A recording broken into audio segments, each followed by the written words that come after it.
Emilio, Lorenzo, kayo ay maglalaban bilang mga maginoong mandirigma ng arnis.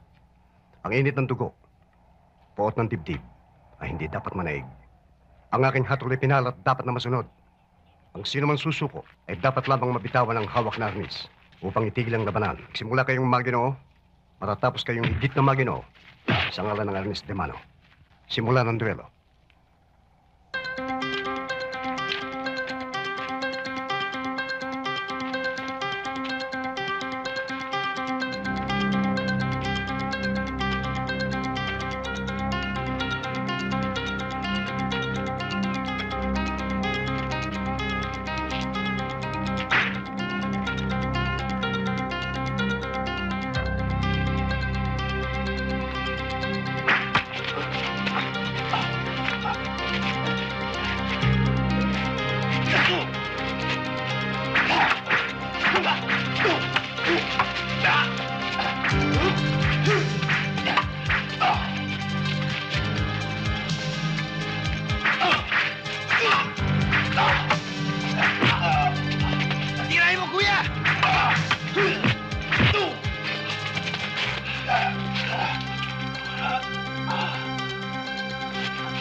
Pwede naman sa Arnis ang gano'ng manual?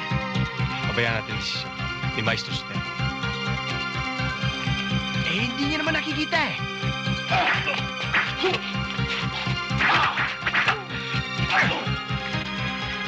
Pwede ka na sa Arnis, pero kulang ka pa sa kulang. Bandagdagan mo ng pandaraya ng Lorenzo.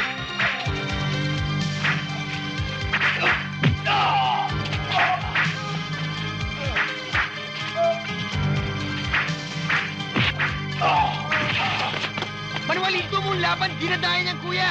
Hindi pa sinabi ko sa'yo, hintayin natin desisyon ni Maestro Sotero. Kuya, lumaban ka! Lumaban ka!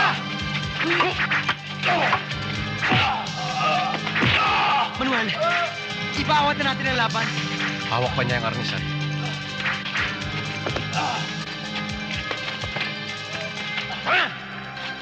Sabro na tapusin ang problema niyo!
Brad, Terolda ng baril na ito, mukhang may meeting de avance yata dito.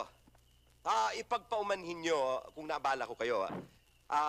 Kagagaling ko lang sa kabilang barangay at napadaan lang ako. Huwag mo na kaming paikutin, Mayor. Sinadya mo talagang dumaan dito. Berong, ano bang masama kung magkita-kita tayo paminsan-minsan? Magkababayan naman tayong lahat, di ba? Magkababayan. Sa araw ng eleksyon. Berong, kung magsalita ka, sinong pinagmamalaki mo, ha? Ako ang alkalde sa bayang ito sa ngayon. Isang bagay na hindi nyo dapat kalimutan.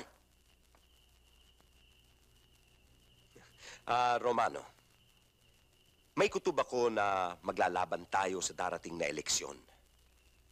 Hindi ka ba nalulula sa responsibilidad na papasukan mo? Hindi gawang biro ang magpalakad ng isang bayan. Pinag-iisipan ko nga ho eh. Dapat. Nakita mo ang nangyari sa tatay mo. Kaming mga politiko, nakataya ang buhay namin sa lahat ng oras. Bata ka pa, Romano. Malayo pang mararating mo.